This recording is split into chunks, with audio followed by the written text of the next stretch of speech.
Bien, nosotros estamos entonces con el libro de Números. Y Sí, el lunes pasado empezamos con la parte de los primeros 7 capítulos. ¿Sí? Nicolás habló más que nada de los 7 primeros. Entonces por ahí, repasando un poco ese tema, eh, vieron que se hacen 2 censos.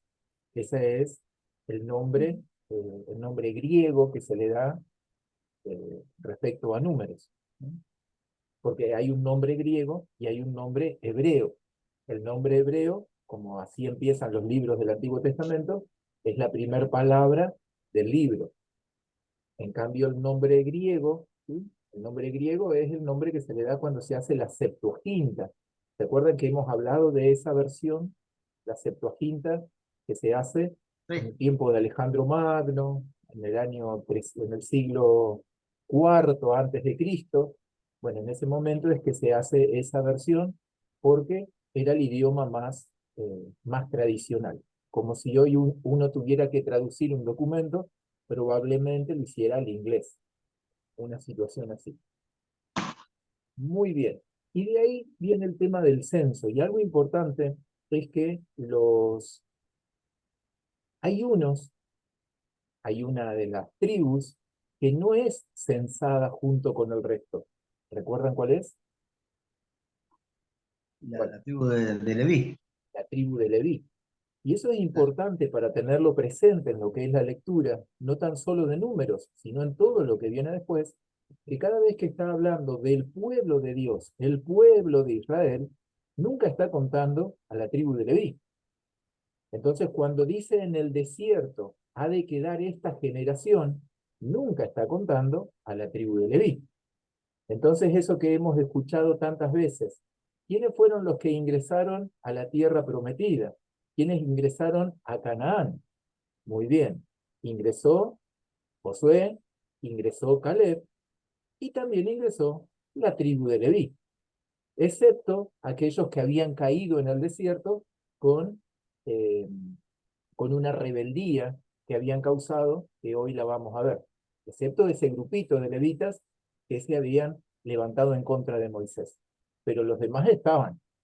Bueno, eso es algo importante para tener presente, porque la tribu de Leví, recuerden que es la que representa a los primogénitos del pueblo de Israel. Y al día de hoy, eso tiene un simbolismo, porque ¿quién es el primogénito del pueblo de Dios hoy? ¿Quién cree? Jesucristo. ¿Quién es? Jesucristo. No, no, no, no, no, no. Ah, Está bien. Jesús es el primogénito de toda creación, ah, pero hay un pueblo, una nación, al cual Dios le dice, Judá. es mi primogénito, claro, Israel, ¿sí? Hoy, bueno, hoy es Judá.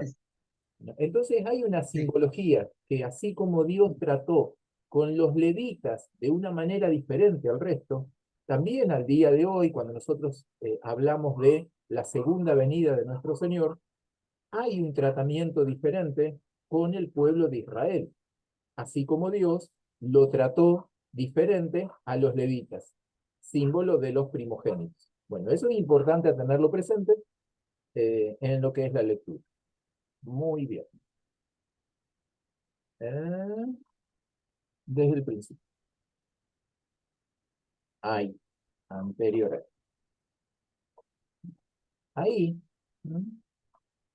eh, acuérdense que lo que estamos viendo es el libro en sí, ¿no?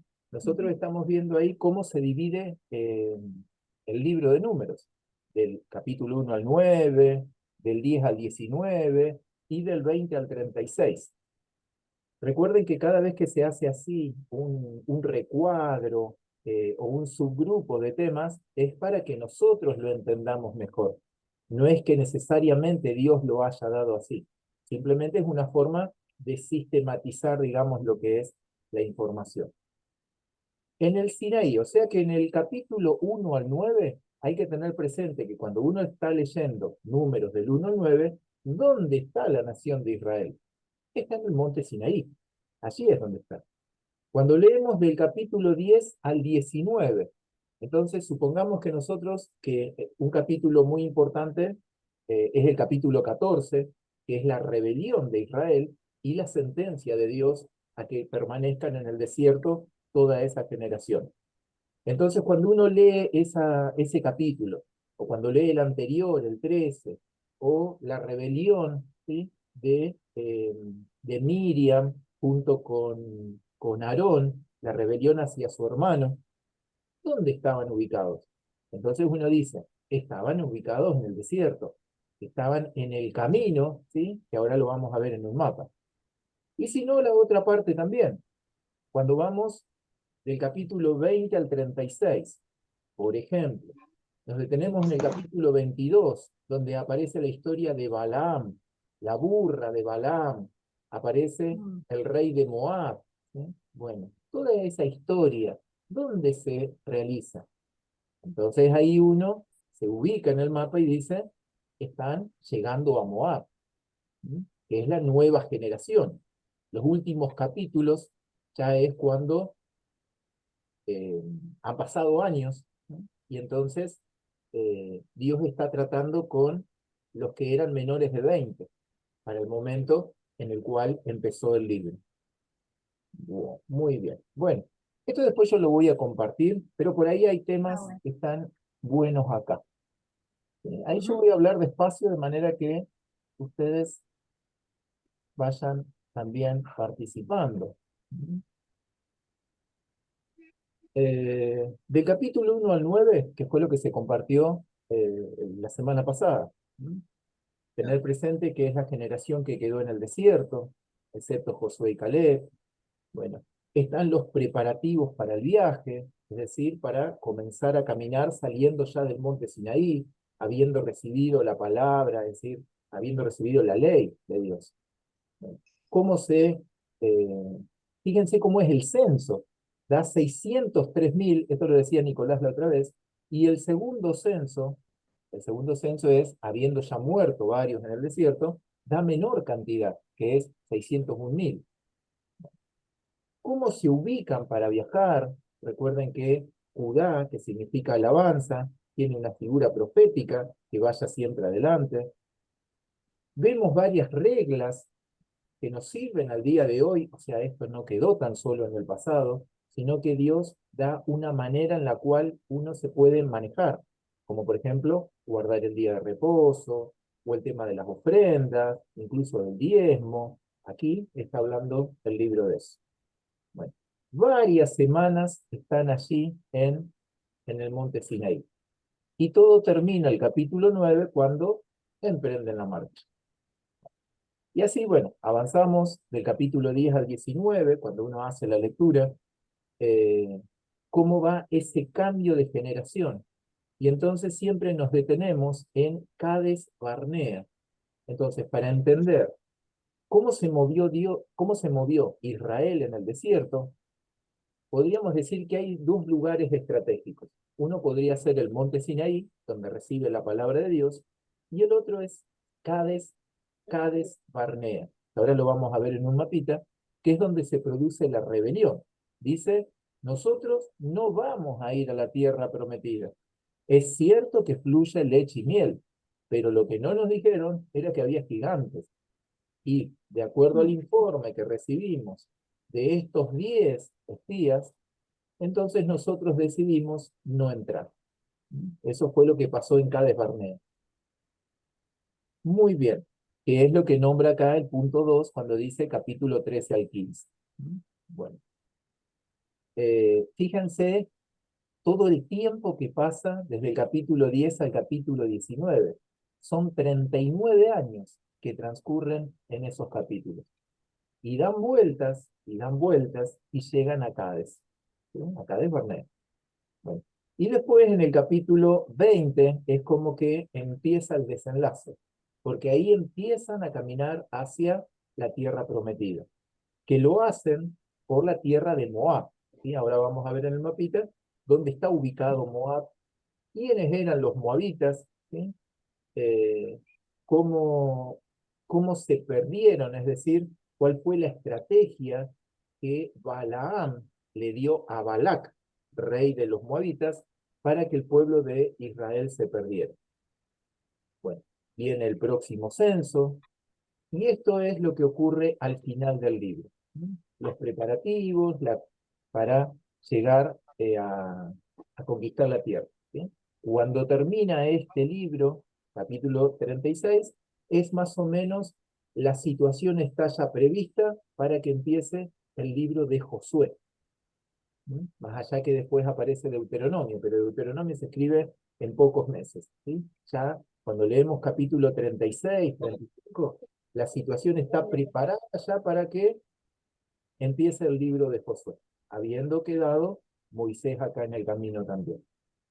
Muy bien. Hasta ahí. ¿Cómo vamos? ¿Dudas? ¿Algo para aportar? ¿Algo que les haya llamado la atención? Así no hablo yo tanto de esta lectura. Sí, bueno, una de las historias más lindas, ¿no? Linda de la vez cómo Dios nos enseña con Balaam, ¿no?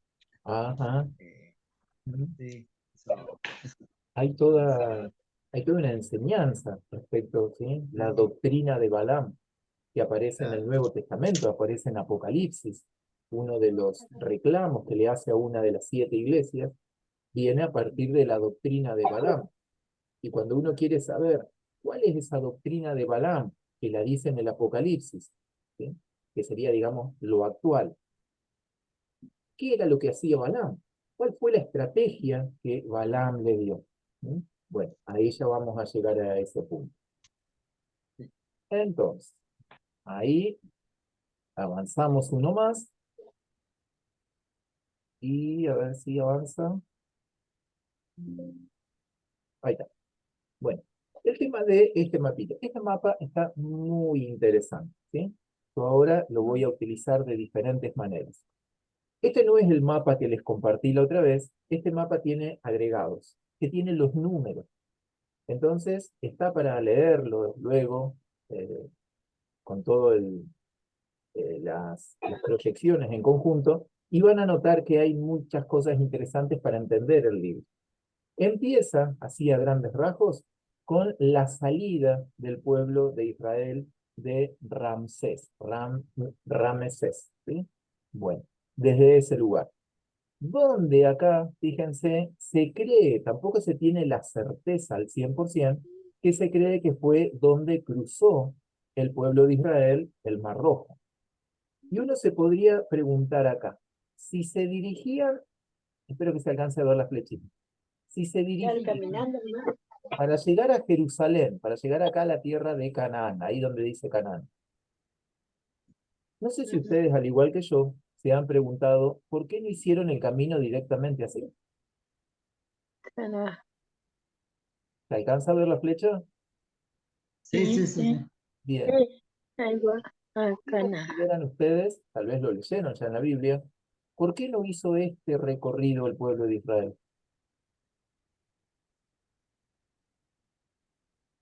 ¿Qué creen? Sí, yo lo que pienso, ¿no? Que porque a Moisés le había dicho, ¿no? Que tenía que volver al monte Sinaí, al monte Oreb. Ajá, Puede ser, exacto. ¿no? Sí, Bien. Es uno de los motivos, sí, es cierto. Y también lo dice que Dios nos lo llevó por este camino porque acá era donde estaban los pueblos nómades. Entonces, Ah, que acá podían, estaban los que los iban a atacar. sí, claro, podían atacar y sí, sí, me acuerdo de eso que contaste. Ajá. El pueblo de Israel no era un ejército, no era un pueblo guerrero cuando salió. claro. No, Eran muchos, ¿sí? será, Pero no era un pueblo de guerra. Entonces, ¿cuál era, o sea, qué era lo que Dios sabía que ocurriría? Que ellos tendrían miedo de aquellos que los enfrenten aquí en este lugar, y entonces probablemente quisieran volverse a Egipto. Que es volverse. lo que Claro. pasó, ellos querían volverse. Lo que pasa que fue acá donde quisieron volverse y estaban bastante lejos como para volver. Y eso Claro. de querer volverse, ustedes lo habrán escuchado, lo habrán leído, recuerden que Egipto representa nuestro cautiverio de pecado. Esa es la representación de Egipto. Entonces, cuando ellos quieren volver, todas las veces que quieren volver, está representando todas las veces que el cristiano quiere volver a su antigua vida de pecado, que generalmente es porque no alcanza a llegar a realmente tener la revelación de Dios de cuál es el lugar en Cristo que ocupa. Entonces, pasa tanto tiempo en el desierto el cristiano, ¿sí?, que llega un momento que se cansa y dice, resulta que era más feliz cuando antes vivía en el pecado. ¿Por qué? Porque hoy siento como que me limito en las cosas, no tengo que hacer tal cosa que quiero hacer porque es pecado. Entonces miran con añoranza hacia atrás. Entonces, lamentablemente, en el mundo cristiano, lo he escuchado yo, se recuerdan los tiempos en los cuales qué bien que la pasábamos cuando nos emborrachábamos, qué bien que la pasábamos cuando salíamos de fiestas o de jolgorio durante las noches y no teníamos ningún reclamo de nuestra conciencia, qué bien que la pasábamos. Eso es querer volver a Egipto.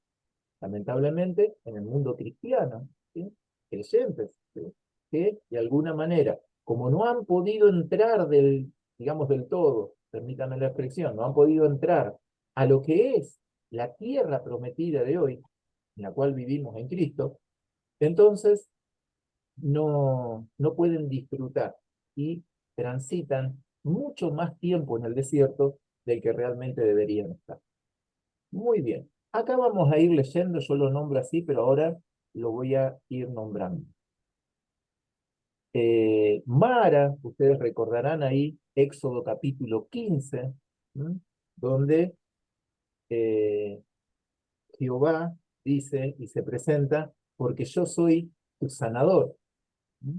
¿Recuerdan ese pasaje? Éxodo 15. Sí, creo Bien. que sí. Ocurre aquí está ubicado. Sí. Llegan, ¿sí?, al monte Sinaí, como decía recién Aldo, el también conocido monte Horeb, donde Elías se retira tiempo después a tener ese encuentro con Dios. Y acá empiezan este camino.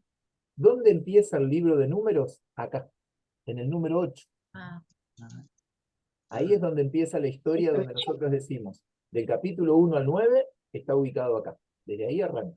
ya. Y desde después se va trasladando. Acá se encuentra Cades Barnea, que ahora lo vamos a leer. Es allí donde el pueblo se revela. Es desde allí donde salen los 12 espías, los 12, que tienen que ir a la tierra de Canaán, ¿sí? Entonces estaban relativamente cerca para ir a espiar cómo era la tierra de Canaán. Y desde allí, siendo los 12, regresan y en Cades Barnea el pueblo se revela ante el dicho de estos 12 líderes. Bueno, acá es donde van a dar varias vueltas, lo que recién leíamos como que son 39 años.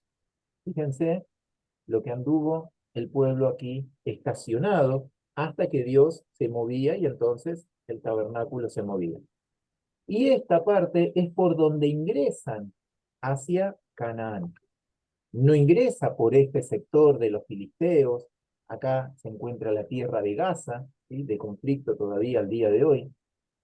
Bueno, sino que ingresan por todo este sector, siendo que justamente Edom no les permite ingresar. Recuerden, Edom, el cual es Esaú, no les permite pasar por la ciudad. Por eso es que ellos tienen que dar todo este recorrido, llegar por la tierra de Moab. Recuerden quiénes eran los moabitas. A ver ahí, consulto. ¿De dónde Sí. salieron los moabitas? Los moabitas, bueno, son producto del incesto, ¿no?, entre Lot y sus hijas. Así es, ¿sí? Los moabitas, claro, salen de los hijos de Lot con sus hijas, que tiene dos hijos, ¿sí? Dos, uno cada una. Los moabitas y la tierra de Amón, ¿sí?, que son los otros que están un poquito acá, no aparecen en el mapa, pero son los que están un poquito al norte. Al norte de Moab, ahí está Amón, ¿sí? En otros mapas se ve. Y aquí, a donde termina la flechita azul, es donde se producirá el cruce a la tierra prometida, que es después, próximamente lo leeremos con el libro de Josué, donde ingresan por Gilgal, ¿m? Y atacan la ciudad más cercana, que justamente es Jericó. Bueno, fíjense ahí, a ver si puedo cambiar de... Ahí está.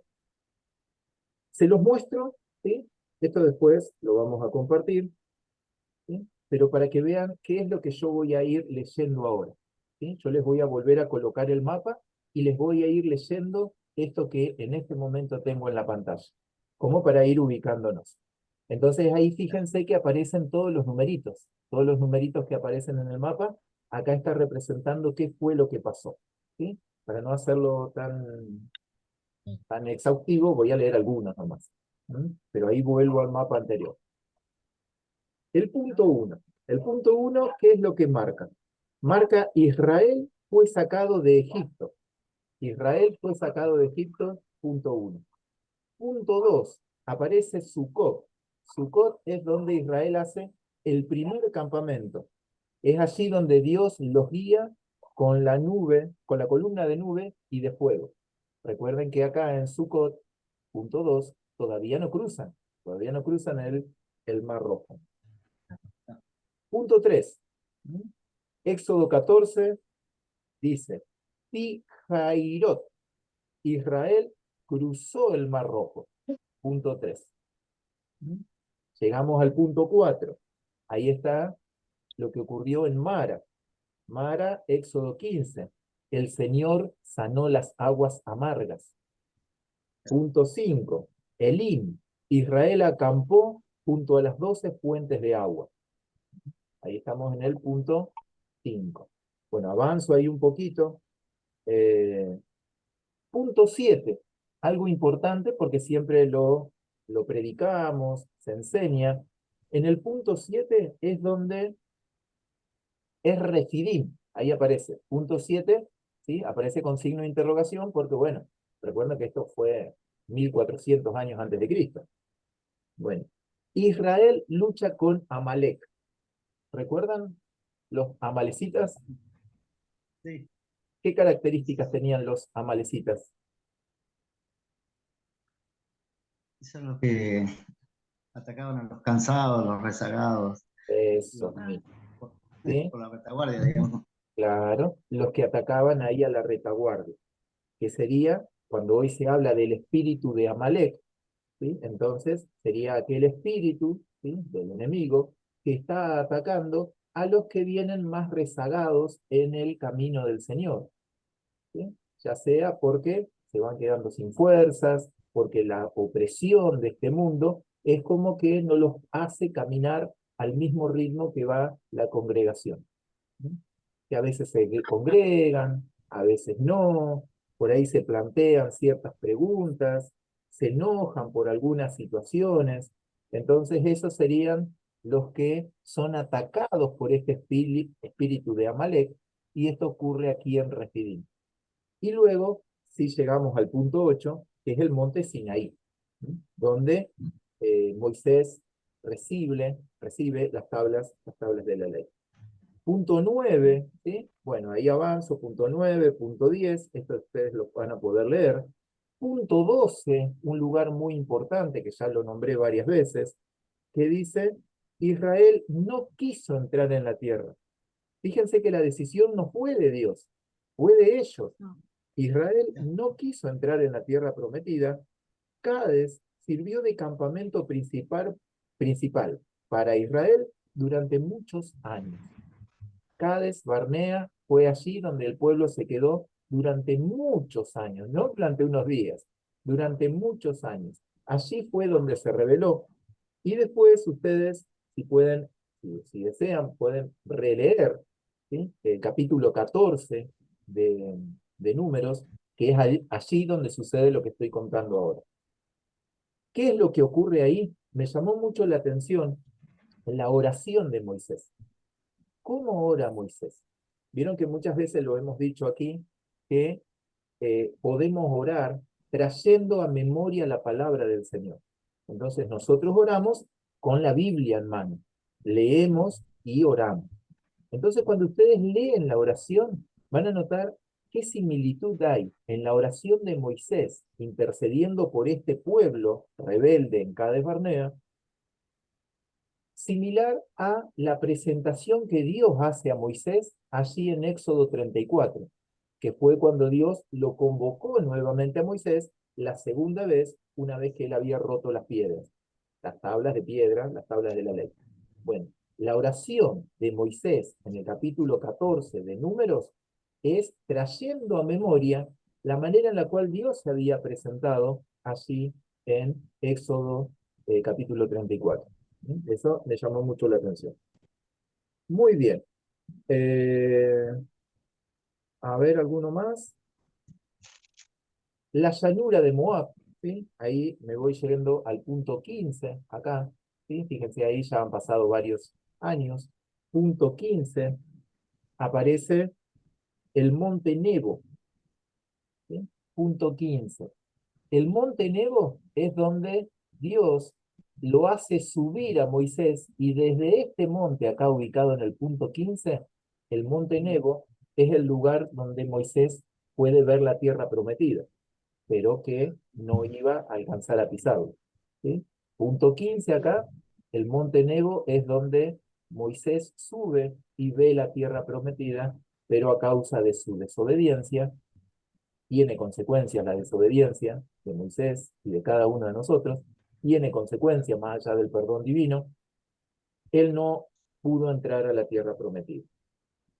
Bueno, último acá sería el punto 16.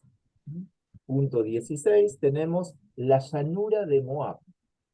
Entonces, la llanura que se da previo al cruce. Jehová ordena a Israel que conquiste y reparta la tierra, ¿sí? Ahí en el punto 16. Bueno, y después en el punto 17 y 18 es donde Israel termina cruzando. Muy bien. Está muy bueno este mapita, nos ayuda mucho como para ir leyéndolo. Sí, Sí, ahí, sí, está bueno, bien completo. sí, está completísimo. Eh, entonces, ahí.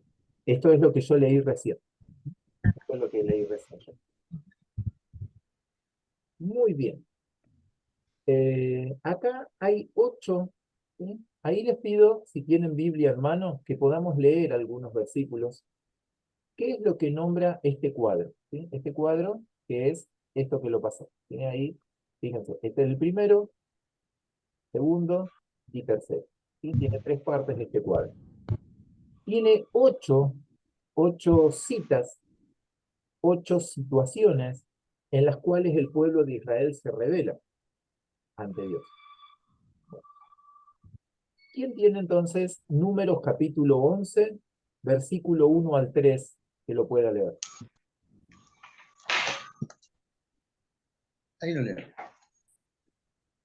Dice, un día el pueblo se quejó de sus penalidades que estaba sufriendo. Al oírlos el Señor ardió en ira y su fuego consumió los alrededores del campamento.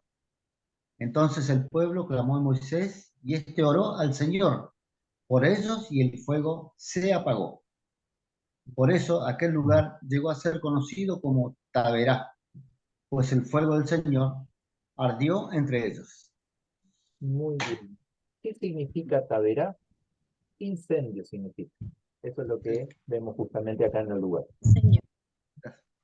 Bueno, y lo que recién Aldo leyó, que es la queja contra Dios por la fatiga del camino. ¿Sí? Luego de 3 días nomás, solamente habían transcurrido 3 días desde que habían salido desde el monte Sinaí. Bueno, así es donde se presenta la primer rebeldía. ¿Y qué fue la consecuencia? Se incendió un extremo del campamento.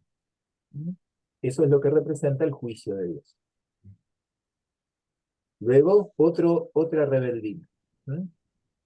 Y fíjense que los nombres, como siempre lo nombra el hebreo, el significado de los nombres respecto a lo que sucedió en tal lugar. Como por ejemplo, Taberá, que significa incendio. Otro que podemos leer acá en el capítulo 11, bueno, este es un poquito más largo, pero en el capítulo 11 se lee desde el versículo 4 al 13 lo que ocurre en Kibrot Hatabá, ¿sí? Que es la tumba de codicia o de los codiciosos. Y acá algo importante, recuerden que de Egipto no salió solamente el pueblo de Israel, salieron también extranjeros. Todo aquel que se quisiera sumar al pueblo de Israel también habría de salir, como una figura de hoy los gentiles, ¿sí? El pueblo de Israel fue el primogénito y el primero por el cual se logró la salvación, pero siempre Dios agregó a los gentiles. Recuerdan también el tema del tabernáculo o el tema del templo, siempre hubo un lugar para los gentiles, pero había una condición que recuerden que ellos, bueno, para participar de una fiesta en particular, debían circuncidarse. Bueno, pero ¿qué ocurre acá? La multitud mezclada con extranjeros se queja por la comida. Y eso es lo que muchas veces nos puede suceder a nosotros. Que mezclados con aquellos que no conocen al Señor, entonces nos empezamos a quejar. ¿Sí? Empezamos a escuchar y nos sumamos a las quejas contra el gobierno, las quejas contra las autoridades, la queja contra la economía, la queja contra tal persona. ¿Por qué? Porque no estamos separados, no estamos santificados, no guardamos esa santificación, sino que nos mezclamos con los extranjeros. Los extranjeros serían aquellos que hoy no están guardando la palabra de Dios. Y siempre noten acá que la ira de Dios viene y trae una consecuencia. Hay un intercesor que es Moisés, bueno, pero siempre hay una consecuencia. Bien, ¿habían dicho algo, Aldo, Marta? No. Y acá es también donde Moisés se cansa de llevar él solo la carga, ¿sí? Y entonces le reclama a Dios que es mucha carga para que él la lleve. Y recuerden lo que alguna vez leímos, ¿sí? Ya lo vamos a leer en este año, que es lo que dice Gálatas capítulo 6. Gálatas capítulo 6, si hay alguien que esté tomando nota, lo puede hacer, lo puede buscar. Gálatas capítulo 6, versículo 2, y luego versículo 5. Habla de cargas, ¿sí? Cuando uno lo busca, esa palabra en el griego, aparecen diferentes expresiones. En el capítulo 6, versículo 2 de Gálatas, ¿sí? Después que ustedes lo quieran, lo buscan con tiempo, habla de las cargas, varos, ¿sí? Las cargas que nosotros no deberíamos llevar. ¿Por qué? Porque las tenemos que compartir entre nosotros. Bueno, ¿qué es lo que Moisés está pidiendo acá? No quiero llevar yo solo la carga, compartamos la carga. Bueno, porque de esa manera hemos de cumplir la ley de Cristo. Eso es lo que dice Gálatas capítulo 6, versículo 2. Que nosotros tenemos que compartir las cargas de los unos, sobrellevar las cargas los unos de los otros, porque así cumplirán la ley de Cristo. ¿Cuál es la ley de Cristo? ¿Sí? Ama a tu prójimo como a ti mismo. Esa es la ley de Cristo a la que refiero. Muy bien. Bueno, acá avanza un poquito más, ¿sí? Y aparece otro lugar que es Hazerot, ¿sí? Que es donde Moisés recibe entonces la murmuración que tienen María y Aarón contra él. Esto trae consecuencias. Aunque Moisés intercede por su hermana, ¿sí? María, ¿sí? Entonces lleva la consecuencia de que María tuvo que estar 7 días separada hasta que se le pasó la lepra. Pero, sin embargo, se muestra la misericordia de Dios porque la perdona. Pero hay una consecuencia. Y eso tengámoslo presente nosotros. Que nosotros nos mandemos una macana, que nosotros desobedezcamos a Dios. Está bien, Dios es un Dios perdonador y nos va a perdonar. Pero generalmente tienen sus consecuencias. Y esas consecuencias no estamos libres de ellas. Como por ejemplo acá, María la tuvo. Muy bien. El capítulo al cual yo hago tanta referencia, capítulos 13 y 14, lo que ocurre en Cádiz, ¿sí?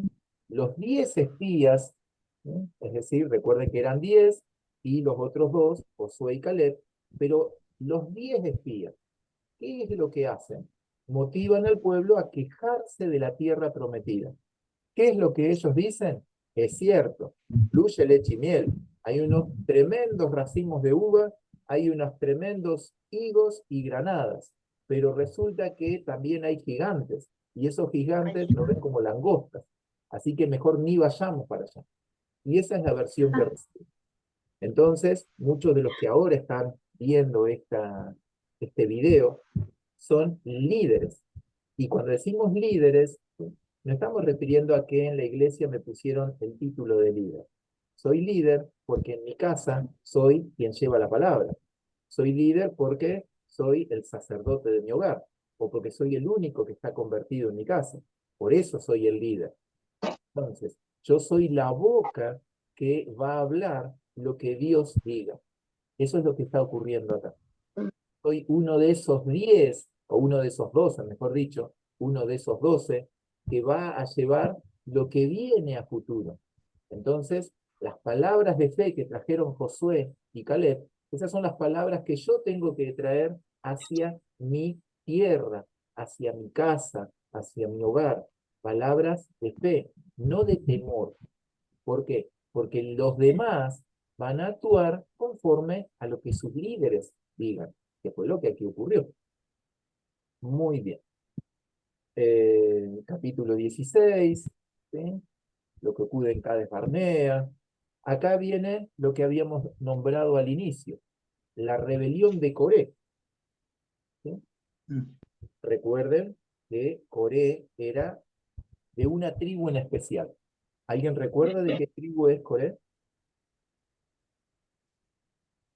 Es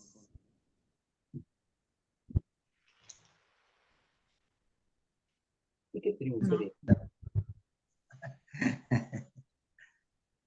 de,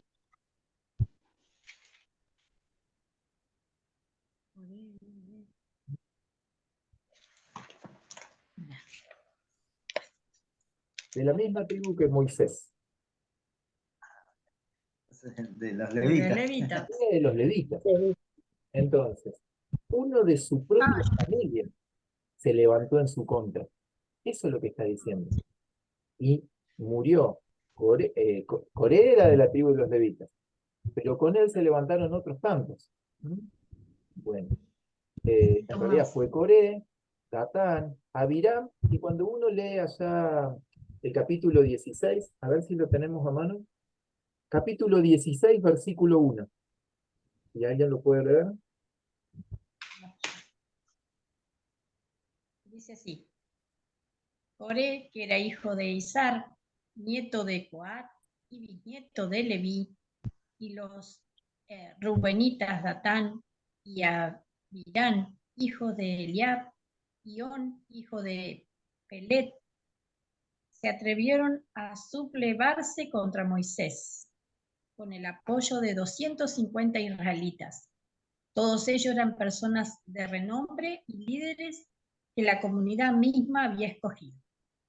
Bien, entonces ahí lo nombró recién Marta.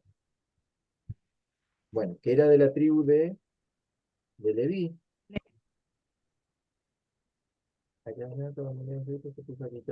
Capítulo 16. Bien. Bisnieto de Leví. Bueno, los rubenitas, Datán y Abiram, que son los que aparecen acá. Los rubenitas, es decir, descendientes de la tribu de Rubén. Y aparece On, hijo de Pelet. Bueno, esos fueron los que se rebelaron. O sea que son 4. ¿Sí? Son 4 los que se levantan. Bueno, pero el que tenía la voz cantante, ¿sí? Era justamente Coré. ¿Y qué era lo que decía? Pero, ¿acaso por qué Dios no puede hablar por otras personas? ¿Que solamente al pastor Dios le trae la revelación? ¿Sí? ¿Acaso a mí no me habla el Señor? ¿Por qué es que la palabra del mes, por qué es que todo se lo da al apóstol? ¿Por qué solamente por Moisés habla? ¿Que acaso hoy, al día de hoy, ¿no tiene el mismo trato el Señor Jesús con todas las personas? Eso es lo que estaba diciendo y se levantó bastante fuerte la oposición. Y noten, cuando uno lee estas situaciones, siempre la actitud de Moisés. Moisés no confronta. Moisés en varias ocasiones, como lo leímos anteriormente, bueno, hoy no lo leímos, eh, la situación que se le presenta con Aarón y con la hermana. Moisés, como que la causa es ante Dios, o sea, yo recurro a vos y vos, Señor, te encargás de la situación. No es que él pide venganza o alguna situación. Bueno, eh, entonces, ahí avanzamos uno más y decimos, llevado por el orgullo, Coré desata, ¿sí?, esta rebelión. Iban contra la autoridad sacerdotal, es decir, con que Aarón sea el sumo sacerdote, y contra la autoridad política, porque quien gobernaba ahí, digamos, la voz de Dios era Moisés. Bueno, consecuencia, allí es donde se los traga la tierra. Esa expresión que varios pueden utilizar, trágame tierra, bueno, eso le pasó justamente a estos rebeldes. Bueno, sin embargo, noten que no fueron ellos solos, sino que fue todo un pueblo, acá lo nombro, 41 al 50, capítulo 16, el pueblo se queja por la muerte de los rebeldes, y entonces viene una mortandad, donde 14.700 más, además de los anteriores, también mueren a partir de estas quejas. Muy bien. Capítulo 20, lo que ocurre en el desierto de Sin. Recuerden que estamos viendo las quejas del pueblo. El pueblo se queja por falta de agua. Bueno, ¿y qué es lo que ocurre aquí en la falta de agua? Que Moisés y Aarón desobedecieron a Dios. De alguna manera, ¿sí?, lo agarraron en su día frágil a Moisés, y este acto de golpear la roca, llevó a que Moisés no pudiera entrar a la tierra prometida, como lo vimos en el mapa. Él tan solo la vio subiendo desde uno de los montes. Queja del pueblo por falta de agua y comida. Llegó un momento que el maná, que tanto lo disfrutaban al inicio, tantos años y años comiendo el maná, ya les daba asco. Bueno, y ahí es donde viene la mortandad a causa de las serpientes. Ahí es donde Dios le dice que haga la serpiente de bronce, para que todo aquel que la mirara, entonces iba a ser sanado. Como una figura, una representación de el Señor Cristo Jesús, que es levantado. ¿Sí? Esta figura la nombra justamente Jesús. Allí en el capítulo 3 de Juan, cuando está hablando con Nicodemo, él hace referencia a esta situación. Bueno, ahí avanzamos un poquito más, y no es que estemos hablando de las fallas o la parte mala de cada una de las personas, pero ¿cuál fue la falla de Moisés? La falla de Moisés, la notamos acá en el capítulo 20 de Números. Primero, ¿dónde ocurre? Ocurre en Cádiz. Qué lugar complicado ese, ¿no? Así como ustedes seguramente lo sabrán. Y ahí, a ver, les doy el micrófono. ¿Hay algún lugar, ya sea un territorio, puede ser una casa, puede ser un barrio, puede ser un lugar geográfico? ¿Hay un lugar que ustedes noten como que es un lugar complicado, así como Cádiz lo fue acá? ¿Qué me pueden decir de eso?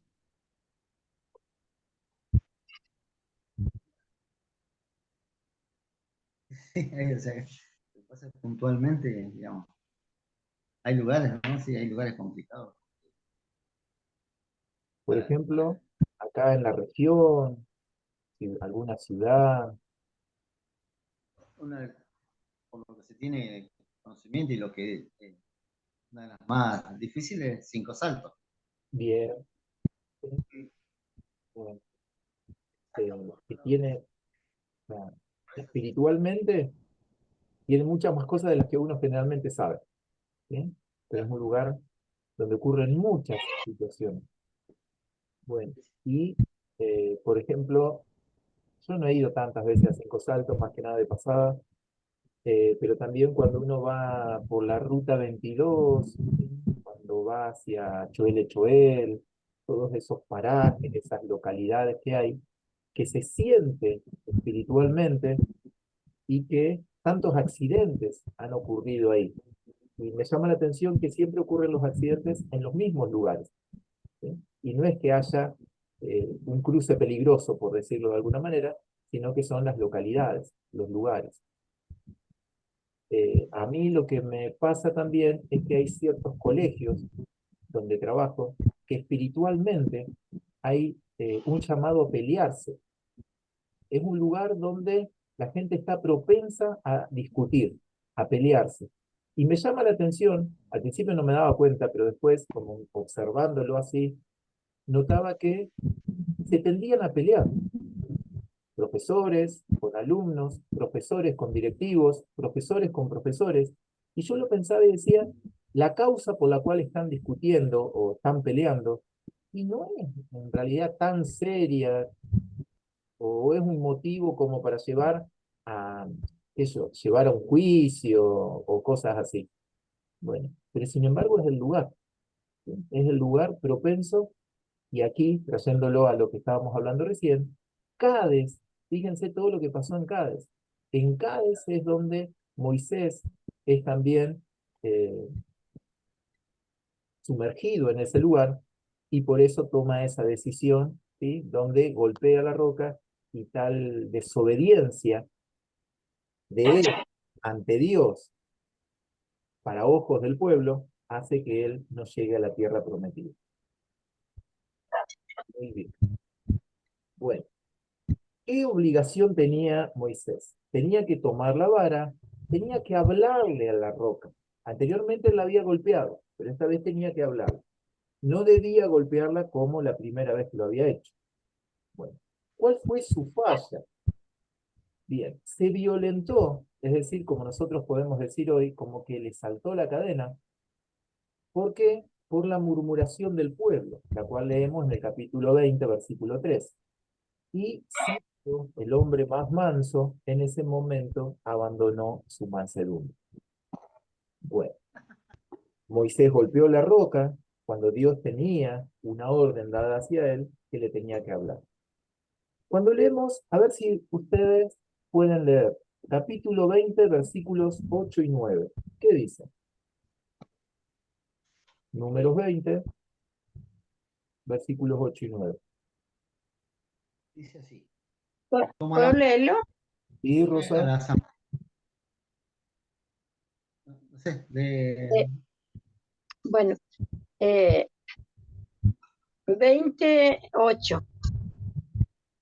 Toma la vara y reúne la congregación, tú y Aarón, tu hermano, y hablad a la peña a vista de ellos, y ella dará su agua, y le sacará agua de la peña, y dará de beber a la congregación a sus bestias.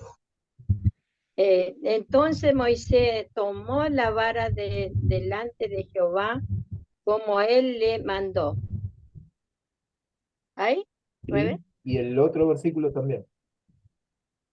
Y reunieron Moisés y Aarón a la congregación delante de la peña y le dijo, oíd ahora, rebeldes, os hemos de hacer salir agua de esta peña. Bien, paréntesis. Una vez, hace años atrás, estaba en una reunión. No era en esta congregación, no, nada que ver. Era una reunión como una célula, un lugar así. Bueno, eh, y vieron que hay hermanos, ¿sí? Hermanos, verdaderos hermanos, ¿sí? Bueno, que tienen una confusión así como la de Moisés en el momento.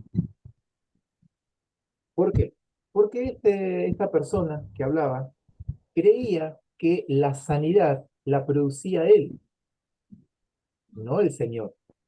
Entonces me acuerdo que tenía un dicho y decía, si habrán sanado estas manos, como llevándose la gloria a él. ¿Qué es lo que Moisés está contando acá? Porque dice, recién lo leyó, ¿cómo dice el segundo versículo, Rosa? Os hemos... Sí, dice, entonces Moisés tomó la vara delante de Jehová como él le mandó. Sí, sí, pero antes, dice, os hemos, porque se adjudica algo, dice. Eh, el 8 dice, toma la vara y reúne la Versículo 9, congregación. Tú, versículo 9. el 9. Entonces Moisés tomó la vara delante de Jehová como él le mandó. Y el 10, y reunieron Moisés, Aarón, la congregación delante de la peña, y le dijo, oíd ahora, rebelde, os hemos de hacer salir agua de esta peña. Bien, os hemos hacer salir agua de esta peña. Amén. Moisés, una de las recriminaciones de Dios hacia él, que se adjudicó algo que no le correspondía. No era Moisés quien iba a hacer salir agua, ya sea golpeando o hablando. Quien iba a producir el milagro era Dios. Y eso sucede al día de hoy. No somos nosotros los que sanamos, quien sana es Dios. Quien hace el milagro es el Señor. Y por eso es importante entender que toda la gloria es para Él. Esa fue una de las Amén. recriminaciones hacia Moisés. Bueno, esto es lo que leímos recién, versículos 8, pero como lo leyó Rosa recién, en realidad es versículo 10, justamente. Y no santificó a Dios al desobedecerle, pero no tan solo en la intimidad, sino delante de todo el pueblo de Israel. Eso es lo que se le recriminó. ¿Qué le jugó en contra a Moisés? Que eso nos puede jugar en contra a nosotros. Mientras más tengamos del Señor, más se nos demandará.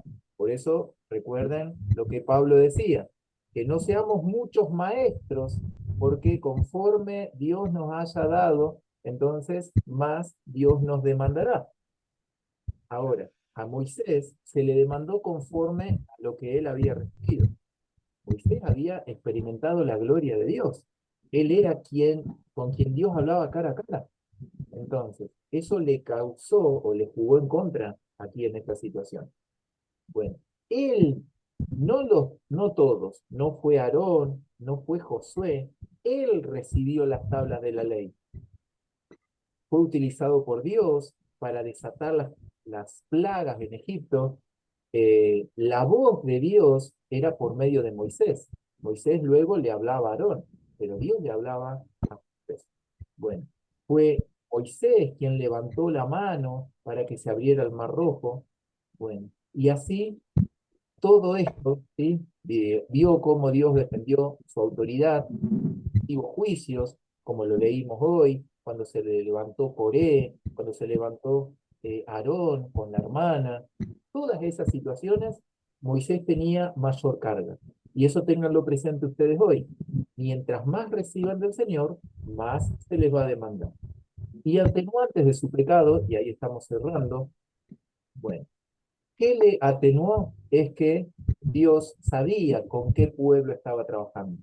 Dios sabía que el pueblo era rebelde. Y ante la intercesión de Moisés, es que Dios dijo, bueno, esta generación va a morir en el desierto, será la otra generación. Los menores de 20 son los que van a ingresar a la tierra prometida. Son los menores de 20 los que reciben el libro de Deuteronomio, que es el que vamos, o ya empezamos a leer en estos días. Bueno, y la actitud previa, su actitud previa ante las murmuraciones, la predisposición, y esto sí lo tenemos que rescatar de este gran varón de Dios. cómo se humilla Moisés ante Dios, la actitud que tiene, cuántas veces cayó cuando él podría haber hablado, pero simplemente cayó y dejó que la justicia de Dios actuara a su favor. Intercedió a favor de los pecadores cuando nosotros podemos decir, intercedo por los hermanos de la iglesia, voy a intercesión por aquellos que yo sé que la están sufriendo, pero que son hermanos. Pero este fue a interceder por los que no tenían justificativo, por los que realmente se estaban quejando contra Dios. Entonces Moisés se dijo, me pongo acá en el medio. Si desaparecemos, desaparecemos todos. Bueno, eso es lo que nos rescata de él. Y siempre procura el honor del Señor. ¿Sí? Cuántas cosas destacables en la vida de este Moisés. Bueno, esa es la última, ¿sí? Esto después lo voy a compartir. Bueno, ¿qué fue lo que sucedió acá? Hay varias figuras, simbolismo. Recuerden que Cristo es la roca, entonces cada vez que leemos en muchas partes de la Biblia que aparece el símbolo o la figura de la roca, recuerden que es Cristo. Eso lo encontramos en 1 Corintios capítulo 10. ¿Y qué simboliza los golpes? Cristo ya tenía que ser golpeado una sola vez. Por eso es que la roca, la cual es Cristo, tenía que recibir un solo golpe, la que había recibido de la peña y había salido agua. No hay una segunda vez. Por eso Moisés no tenía que golpearla, porque no hay una segunda crucifixión de Jesús. Una vez fue golpeado, una vez murió Jesús y con ello resucitó. No es necesario que Jesús muera otra vez y sea resucitado, porque esa primera vez sirve para todo, para toda la eternidad. Eso es lo que leemos en Hebreos capítulo 6. Muy bien, y así hemos llegado exactamente a las 21:30 horas.